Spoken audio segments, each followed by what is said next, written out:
Diamonds कीमती नहीं होते। दुनिया भर में करोड़ों लोगों को बेवकूफ बनाया गया है एक कंपनी के द्वारा।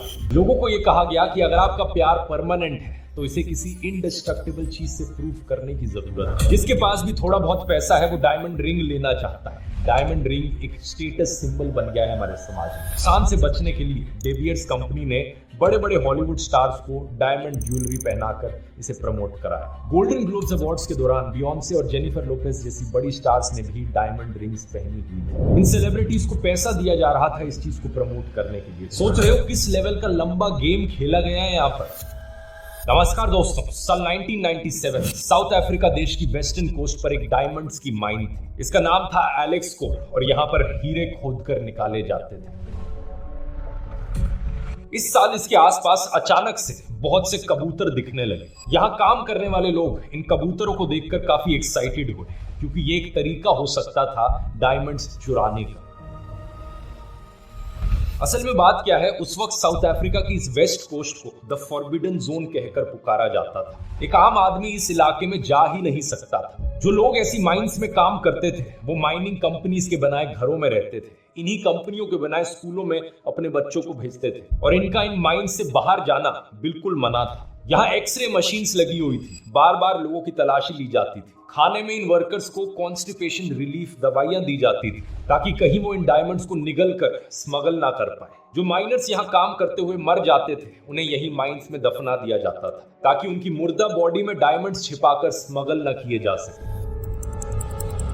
कबूतरों पर वापस आए तो जैसे ही इन माइनर्स ने अपने आसपास कबूतर देखे उन्हें पकड़ना शुरू कर दिया, पालना शुरू किया और ट्रेनिंग देने लगे ताकि वो इनके पैरों या कमर में डायमंड्स बांधकर अपने घर भेज सके। लेकिन इन माइनर्स को ये नहीं पता था कि ये कबूतर दरअसल मुखबिर थे। पुलिस ने इन कबूतरों को माइनिंग कंपनीज के कहने पर पहले से ही ट्रेन किया हुआ था जिससे वो उन लोगों को पकड़ सकें जो माइंस से डायमंड्स स्मगल करने की कोशिश कर रहे थे। माइनर्स ने कबूतरों को जल्दी से ट्रेन किया था लेकिन पुलिस ने काफी लंबे समय तक इनकी ट्रेनिंग करी। इन कबूतरों को अपनी असली पुलिस ट्रेनिंग याद थी, इसलिए वो डायमंड्स लेकर सीधा पुलिस वालों के पास पहुंच जाते थे। नतीजा ये कि पुलिस ने वहां 100 से भी ज्यादा माइनर्स को अरेस्ट कर लिया। इसी के बाद वहीं की ऑरेंज रिवर में इंसानों के बॉडी पार्ट्स मिलने लगे। कुछ माइनर्स को तो जिंदा जला दिया गया था। पुलिस ने अपने ऑफिशियल रिकॉर्ड्स में सिर्फ 70 अरेस्ट दर्ज किए थे। डायमंड माइनिंग कंपनीज यहाँ इतनी पावरफुल थी कि वो सब कुछ कर रही थी अपने एम्पायर को बचाने के लिए। साल 1998 में कबूतरों को पालना ही इलीगल घोषित कर दिया जाता है। साथ ही एक और रूल बनाया जाता है कि अगर आपके पास कोई हथियार है और आपने कबूतर को देखते ही उसे शूट डाउन नहीं किया तो आपको सजा दी जाएगी। ये सब कुछ इसलिए किया जा रहा था क्योंकि डायमंड्स को बहुत कीमती माना जाता था, आज भी माना जाता है। बहुत से लोग अपनी शादियों पर एंगेजमेंट में डायमंड रिंग्स देते हैं। कहा जाता है डायमंड्स आर फॉरएवर, इसे कभी ना टूटने वाले इटर्नल लव का प्रतीक माना जाता है। Diamonds, timeless, beautiful, symbols of love. They are the world's most precious gem. जिसके पास भी थोड़ा बहुत पैसा है वो डायमंड है। डायमंड रिंग एक स्टेटस सिंबल बन गया है हमारे समाज में। लेकिन कैसा लगेगा सुनकर अगर मैं आपसे कहूं डायमंड्स कीमती नहीं होते। दुनिया भर में करोड़ों लोगों को बेवकूफ बनाया गया है एक कंपनी के द्वारा, झूठ फैलाया गया है। एक ऐसी कंपनी जिसकी डायमंड माइनिंग के चलते अफ्रीका के कई देश सिविल वॉर की वजह से तबाह हो गए। लाखों अफ्रीकन बच्चों से फोर्स्ड लेबर कराया गया। इन हीरों के बदले हथियारों का धंधा किया गया। आइए आज के वीडियो में समझते हैं दोस्तों डायमंड्स का काला सच।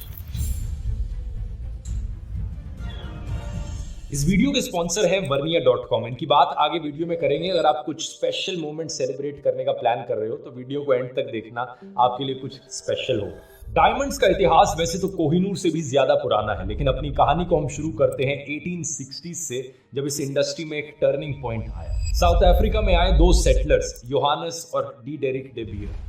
इनके फार्म पर डायमंड्स मिले। इन्होंने यहाँ पर डायमंड्स की माइनिंग करनी शुरू करी और बाद में अपनी माइन को एक बिजनेसमैन सेसिल रोड्स को बेच दिया। ये एक ब्रिटिश बिजनेसमैन थे जो अपने जमाने के सबसे अमीर आदमियों में से एक थे। डे बियर्स के अलावा जब साउथ अफ्रीका में बाकी लोगों ने भी डायमंड माइंस ढूंढ निकाली तो सेसिल ने जाकर एक एक को कांटेक्ट किया और धीरे धीरे सबकी डायमंड माइंस खुद ही खरीद डाली। साल 1888 में इन्होंने डे बियर्स नाम की कंपनी बनाई और 1900 तक आते आते इन्होंने दुनिया भर की डायमंड प्रोडक्शन पर इस हद तक कब्जा जमा लिया था कि 90% डायमंड प्रोडक्शन जितनी भी दुनिया में हो रही थी इनकी ये एक कंपनी डे बियर्स कर रही थी। A diamond is forever De Beers.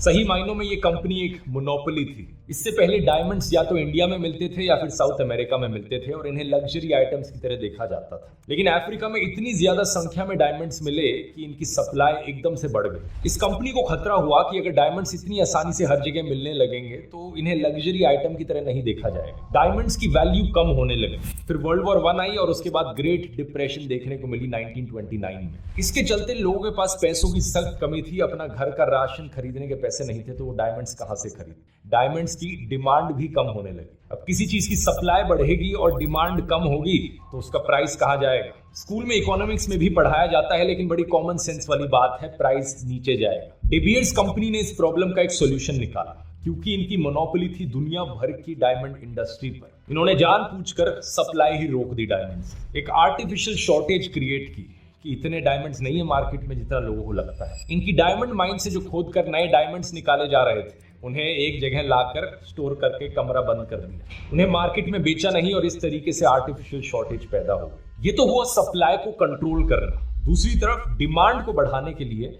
D bears ने साल 1938 में एक एडवर्टाइजिंग एजेंसी NWIR को कांटेक्ट किया। इनका गोल था डायमंड्स की एडवर्टाइजिंग इस तरीके से करना कि लोगों के मन में ये बैठ जाए कि अगर वो प्रपोज करें या शादी करने जा रहे हैं तो उन्हें डायमंड रिंग खरीदनी ही होगी। साल 1947 में इस एडवर्टाइजिंग एजेंसी ने अपनी एड कैंपेन शुरू की, अ डायमंड इज फॉरएवर। लोगों को यह बताया गया कि आप अपनी 2 महीने की सैलरी खर्च करके एक डायमंड खरीदो और ये हमेशा आपके साथ रहेगा, आपके प्यार का एक प्रतीक बनेगा। How else could 2 months' salary last forever? A diamond is forever. De Beers.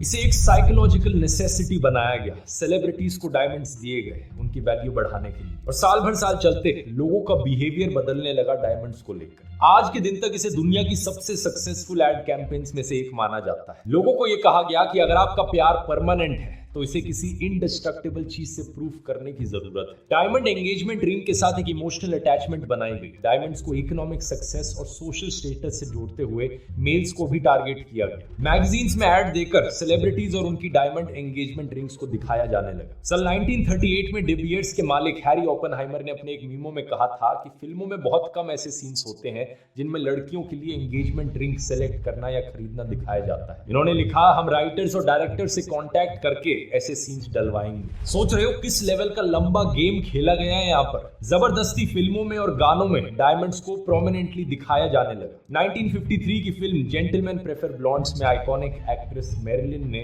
एक गाना गाया जिसका नाम था diamonds are a girl's best friend. Square cut or pear shape, these rocks don't lose their shape. Diamonds are a girl's best friend.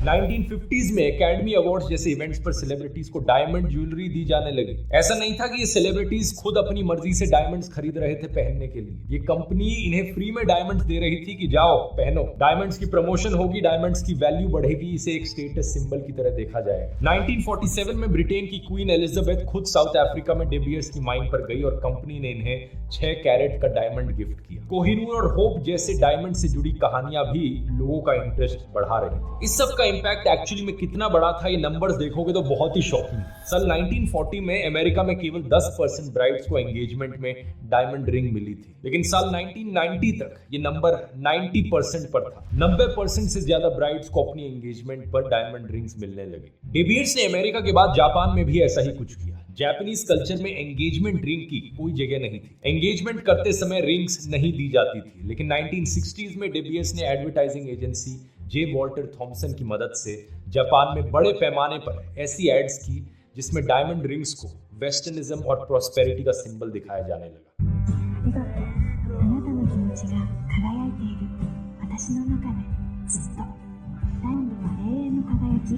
इसका असर क्या हुआ? 1966 में जापान की सिर्फ 1% महिलाओं को शादी के समय डायमंड रिंग मिलती थी, लेकिन साल 1981 तक ये नंबर 60% पर पहुंच गया। बाद में इसका आंकड़ा भी 90% तक पहुंच गया और जापान डायमंड्स का दूसरा सबसे बड़ा कंज्यूमर मार्केट बन गया। इस सब के बीच डी बियर्स ने सप्लाई चेन पर अपना कंट्रोल बनाए रखा। रशिया से लेकर ऑस्ट्रेलिया तक जहां भी डायमंड्स की माइन मिलती, सरकारों को पैसे देकर डी बियर्स उन्हें खरीद लेती ताकि कंट्रोल बना रहे। साल 1956 में सोवियत यूनियन के जियोलॉजिस्ट को साइबेरियन टंड्रा में एक बहुत बड़ा डायमंड फील्ड मिला। इसके बाद डी बियर्स ने सोवियत यूनियन को ऑफर दिया कि वो गारंटीड प्राइस पर सारे डायमंड्स खरीदेगी। उन्होंने हर साल इस देश को लगभग $25 मिलियन दिए और जब 1990 में सोवियत यूनियन खत्म हो रहा था तो डे बियर्स ने नई सरकार को साइबेरियन डायमंड्स के लिए $1 बिलियन ऑफर की। आप अंदाजा लगा सकते हो कि ये कंपनी किस हद तक जाने को तैयार थी दुनिया भर की सप्लाई को कंट्रोल करने के लिए। आज भी डे बियर्स के पास अनपॉलिश्ड डायमंड्स की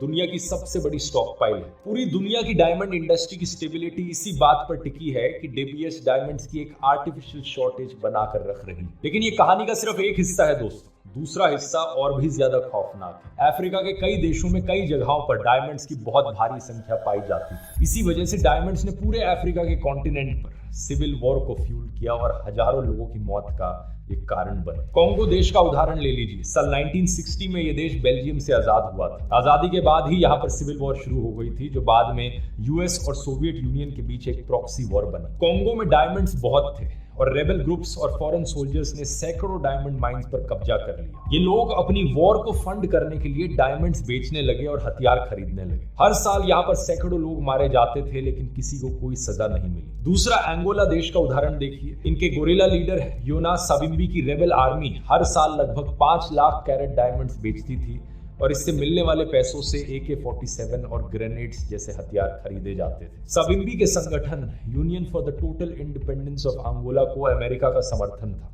जो वहां सोवियत यूनियन सपोर्टेड सोशलिस्ट सरकार के खिलाफ लड़ रहा था। इस ऑर्गेनाइजेशन ने देश की ज्यादातर डायमंड माइंस पर कब्जा कर लिया और वहां मौजूद किसानों को जबरदस्ती स्लेव लेबर के तौर पर डायमंड्स ढूंढने के काम पर लगाया गया। सिएरा लियोन देश की भी स्थिति यही थी।